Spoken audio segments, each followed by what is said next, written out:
Recent news that a group of Canadians that have been affected by CIA brainwashing experiments, MK Ultra type experiments, they're asking for a public apology and compensation from the government.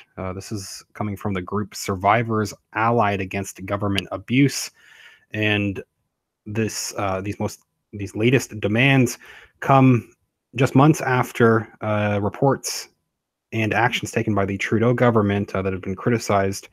People criticized Trudeau and his government for a gag order in this CIA brainwashing case, which victims say the gag order had been used to silence victims, according to their lawyer. So Trudeau and the Trudeau government had been accused recently of silencing these victims. Now, this is the most recent update. They're going forward demanding this public apology. This group of Canadians affected by CIA brainwashing experiments that had been conducted at McGill University's Allen Memorial Institute. They met for the first time on Sunday to start organizing for a public apology and compensation from the federal government through a possible class action.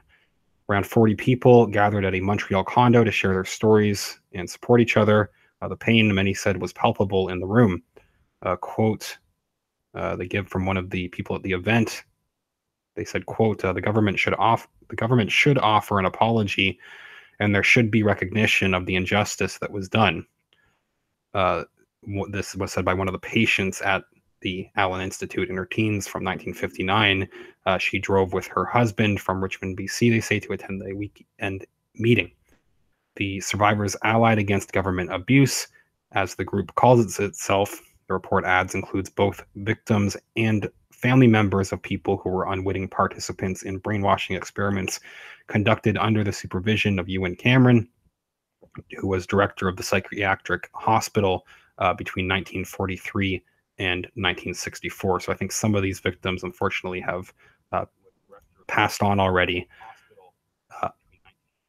So some family members standing in on behalf of some of these victims and some of the victims themselves coming together now looking for both compensation and a public apology.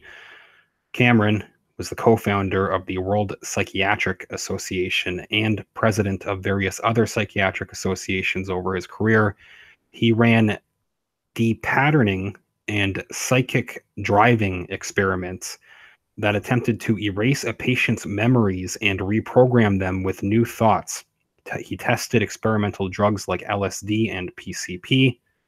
People familiar with the MK Ultra program, this is something, this was passed down from the CIA, and I'm not sure if they pointed out in this article, but it seems like the CIA could have done this in Canada to avoid laws on human experiments in their own country. They outsourced it basically to this Canadian university and Cameron. So he tested these experimental drugs like LSD and PCP, which gave him medically induced sleep for extended periods while overseeing extreme forms of electroshock therapy and sensory deprivation. Many of his patients' brains were then left damaged. The federal government, they say, provided Cameron with more than $500,000 between 1950 and 1965. This is equal to about $4 million in today's dollars. It's provided to Cameron to run these disgusting experiments by the government, along with additional amounts. They say they were also given additional funding from the U.S. Central Intelligence Agency, given extra funding from the CIA using a front organization called the Society for the Investigation of Human Ecology. So now today, many people argue that Cameron's experiments are part of the foundation for contemporary psychological torture techniques. 4 daughters among these victims, 4 daughters of the specific victim, of the individual Violet Winfred Melbuff, came from various towns in Quebec and Ontario. They were among these 40 people attending the meeting. Janice Shaw explained that she and her siblings all had extremely difficult childhoods without their mother, but now they are relieved to know that there are other people to talk to who went through similar experiences. The sisters and their 2 brothers were placed in foster care because their mother was incapable of raising them after her stay at Allen Memorial Institute. After these experiments, a few days ago, they received some of their mother's medical records from the Department of Justice. One of the documents was a handwritten letter by their mother outlining her experience at Allen. Sunday's gathering also would not have happened without, they thank one of these, a specific investigative journalist, Elizabeth Thompson, who regularly checks the government public account records for story ideas, and noticed a line about compensation for someone who had been depatterned at the Allen Memorial Institute. Thompson grew up in Montreal and worked for local newspapers, knew the history of Allen Memorial Institute, and was intrigued. She called on the Montreal lawyer Alan Stein, who has represented numerous survivors of the Allen experiments, and he has confirmed that one of his clients, Allison Steele, was the person who received the compensation last year, long after her father first attempted to get compensation in the 1990s. They had reached an out-of-court settlement with the Canadian Justice Department in exchange for dropping the lawsuit, and Steele had to sign a non-disclosure agreement. This is part of what they're referencing in this the previous. This relates to these gag orders by the Trudeau government. It's brought up a few months ago in this other article. We can look at that too. To close off on this one, they say the recent CBC News articles in the Fifth Estate documentary, might be worth watching, Brainwashed, led to a flood of emails from victims and their families. People wanted to know how to access medical records and compensation. And more than anything, they wanted to connect with each other. Steele agreed to talk with them, so the Fifth Estate sent along their emails. Another quote from Steele says, for a while there, I was receiving 2 or 3 calls per day. People didn't want to talk about it, but now they are realizing that so many others are in the same boat. So people weren't talking about it before. Again, part of what they're criticizing the Canadian government in the past, and still to this day with Trudeau, through these non-disclosure agreements and gag orders. It seems like that is part of a plan. Some of the lawyers for these victims have argued to prevent others from coming forward. At the meeting, Steele was overwhelmed that everyone had finally come together. Last February, they say they organized a private Facebook group and came up with a name. They created this SAAGA with the goal of seeking justice, a public apology, and compensation. So just to close off, specifically on the class action suit that I think they're just talking about this at this point, but the CAAGA announced at the Sunday meeting that Stein has agreed to assist the group in launching a class action lawsuit to sue the Canadian government, maybe also the Quebec government, just the province of Quebec, and the Allen Memorial Institute. It would first have to be approved by the Quebec Superior Court, which could take 4 to 6 months, Stein said. An email to from the Justice Department told CBC News that a 1986 inquiry by George Cooper into Cameron's depatterning work, quote, concluded that Canada did not hold any legal liability or moral responsibility in respect of these treatments. I'm sure many people would beg to differ. Final quote reads, as this matter may be before the courts, it would be inappropriate to comment further. I think that's also a quote from Cooper. Finally, reference, I think, again, the same documentary, The Fifth Estate, which began exposing wrongdoing at the Allen Memorial Institute in 1980. This is an ongoing program, I think, from the CBC. So they began exposing that wrongdoing in 1980 and continues to follow this story. We are in the process, they say, of building a website where they will gather together the stories of patients who underwent the brainwashing experiments and their families.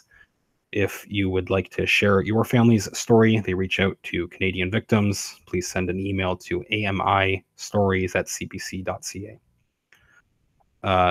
So they do briefly touch on the government's history with silencing these victims. And again, Trudeau specifically was criticized. The Trudeau government gag order in the CIA brainwashing case silences victims, lawyer says, was another article back from a few months ago, December 15th, 2017.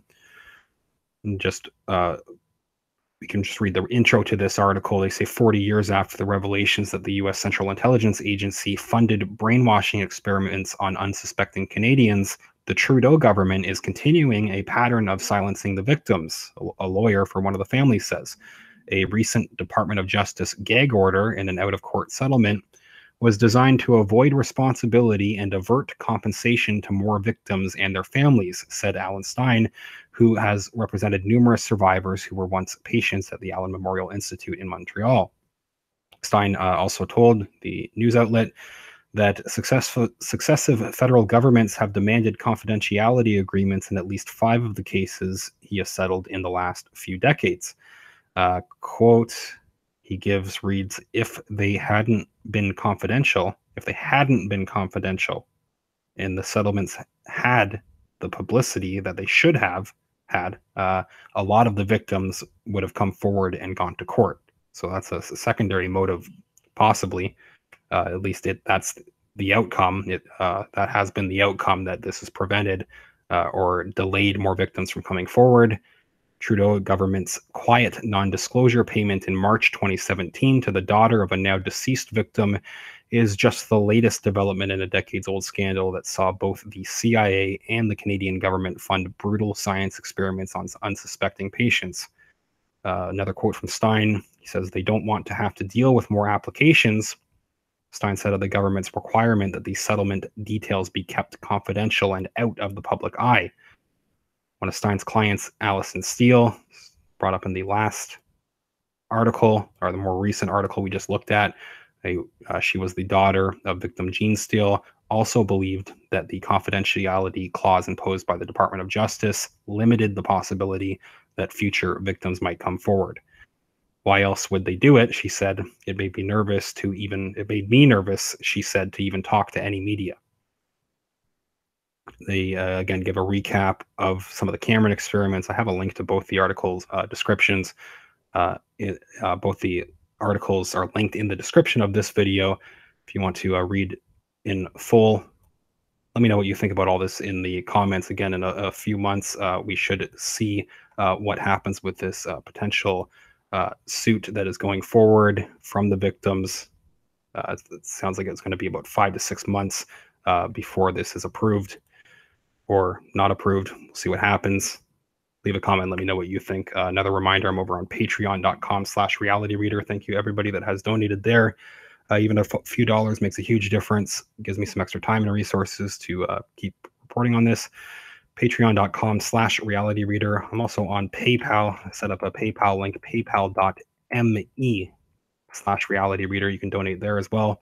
Thanks for watching. Leave a comment. If you haven't subscribed to the channel, please do so. I will follow up shortly. Thanks again.